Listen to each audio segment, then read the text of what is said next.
কি কি প্ৰথমতে আমি সেইকেইটাকে বজাম আজি এতিয়া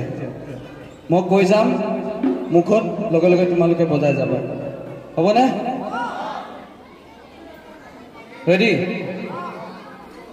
জ্ঞান জ্ঞান কিট